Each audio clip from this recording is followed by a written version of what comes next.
Fridays! So welcome back to Favorite Friday. For this particular case, we are going to Canada. However, this case did get some international coverage at the time that it happened, because this did happen not that long ago.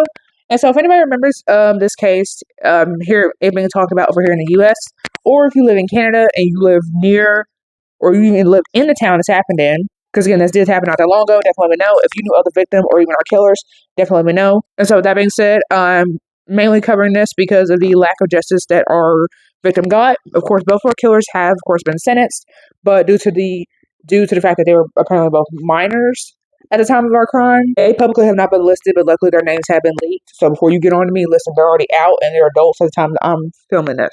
So, and they did what they did. So I don't care if you get on me about their names, me calling their names, because somebody else didn't leak their names. So shout out to whoever leaked their names. So that being said, I'm just going to give what's publicly listed down below. I literally have one source for this because they pretty much just summed up everything that's publicly available in the one video. So shout out to her. And so with that being said, I'm covering rambling and let's get started. So Serena Chelsea McKay was born on September 30th, 1997, but she preferred to go by the name of Serenity. And so out of respect and memory, because you can imagine this is our victim, so that's why I'm listing her first, I will be referring to her in the rest of this video as Serenity because that's what she preferred to be named by. So then in 2016, it said that she actually was a senior in high school. On the fateful night of April 22nd, 2016, she went to a party. There were two other teenage girls there by the name of Leanne Cooks and Christy Jacobs, who were also there. They apparently would start arguing with Serenity. And so the reason why this fight started, actually, the sources vary even to this day, because as you imagine, this is eight years later. So you think the sources would have been clear, but the sources are still kind of muddled, depending on who you ask. Some are saying that Serenity had allegedly slept with one of the girls' boyfriends. And other sources are saying that they had fought over alcohol, because when they're teenagers, somebody number alcohol to this party, as you can imagine. So then Leanne, which I don't even believe this part is true, she would later try to say that she actually tried to take Serenity to the bathroom to have like a calming moment to stop them from fighting, and apparently Serenity wasn't having it, so apparently she was kicked out. And apparently 4 people apparently would get involved, and apparently she was attacked. So then Leanne apparently was recording the fight while Christy was that one who was actually beating on her. And then in a longer video, because there's a 9-second video and there's a 30-second video, which I will talk about later. In the longer video, so the 30-second video, Serenity herself was actually said to be basically asking for the group to stop beating on her. So then the 2 girls apparently heard on video basically saying that, look, if you tell anybody that we're the ones who attacked you, you're pretty much a dead meat. Even though apparently, again, she's getting beat up outside this party. So there's like other witnesses, but okay. Anyway, so then Christy apparently had asked to switch places with Leanne. And so then Leanne started beating on her, whereas Christy is over here punching, kicking, and stomping on her. So, and then it said that an unnamed male had apparently actually tried to get Christy off Serenity after it's believed that she is now unconscious. So basically trying to say, look, you already did enough. She's unconscious. What more could she do to you? And it's actually said that both girls are wearing Timberland boots. And if you know anything about Timberland boots, those hoes are heavy and will do some damage if they are on your face, and especially repeatedly. So then Leanne went back inside with the group and basically locked the door so that way nobody came back in. They apparently proceed to start drinking some more.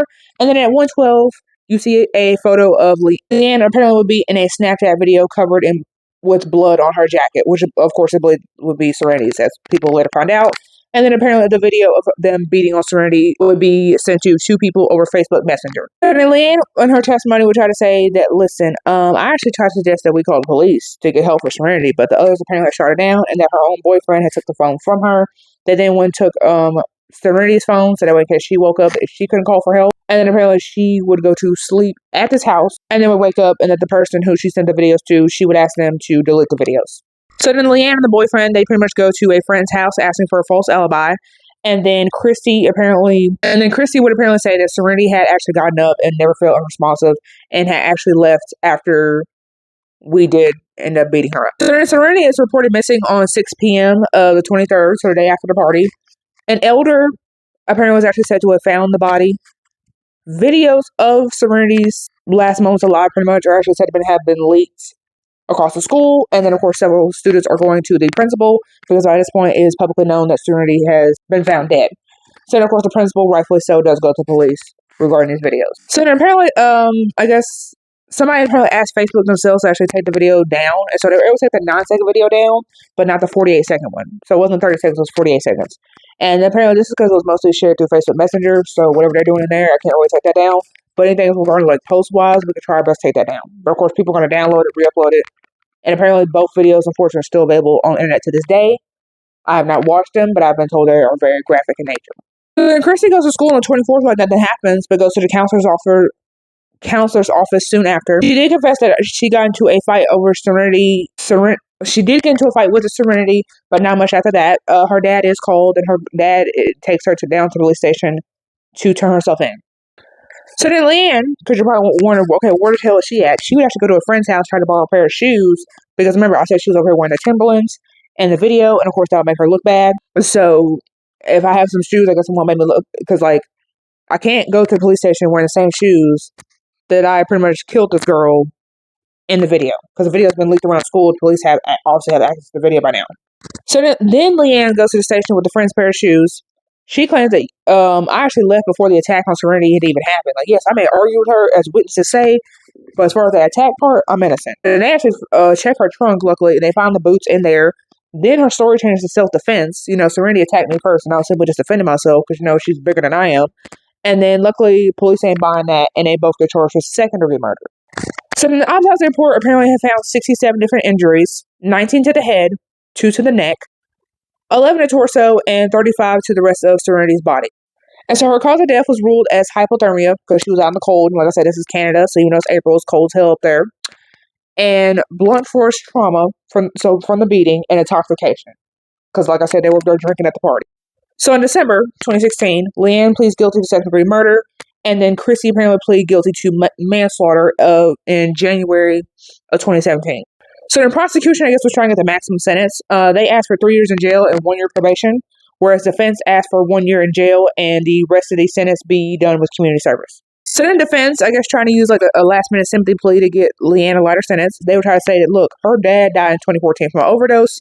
She had gotten bullied. She suffered from substance abuse. She got pregnant at 16, and she wanted to have to drop out to raise said kid that she got pregnant with at 16. And then apparently Leanne would actually try to say that she was having nightmares from the night of the murder. And so then, of course, I guess Serenity had meant a lot to a lot of people, and because 32 victim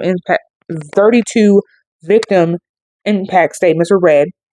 Leanne was sentenced to 40 months in jail, which is like 3 years and 4 months, and 23 months, so a little under 2 years of community service.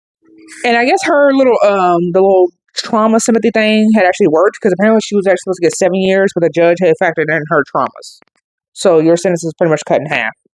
So then prosecution apparently actually wanted Christy to be tried as an adult. However, she was only sentenced to 2 years in jail and 1 year community service. So then Leanne apparently was actually said to have been a model prisoner in prison and got her diploma apparently in November 2018. Scratch that. So Leanne has actually said to gotten her high school diploma, has actually said had been a model prisoner before she was transferred to the adult prison in November 2018. So then Leanne would have the audacity to write a memoir basically saying that she doesn't remember much of the night of the murder before this. And so I guess unfortunately she was actually eligible for early release, even though again she only had literally less than 3.5 years. And so because she had the audacity to write this memoir, she was denied early release. And so Serenity, even though she had passed away technically before she had graduated, the school decided, you made it close enough and you didn't deserve what happened to you. So they did a posthumous high school diploma, and apparently they left a seat left for her, like an empty seat left for her in memory of her at graduating. And apparently there's also a scholarship that is in her name. So yeah, that is the case. That is the unfortunate case of Serenity McKay. Definitely give your thoughts down below. I know I definitely heard about this case a couple of years back. I don't know, for some weird reason I thought it happened here in the States, considering how much I had heard about it. But I guess not. It actually happened in Canada. So that definitely was shocking to hear about.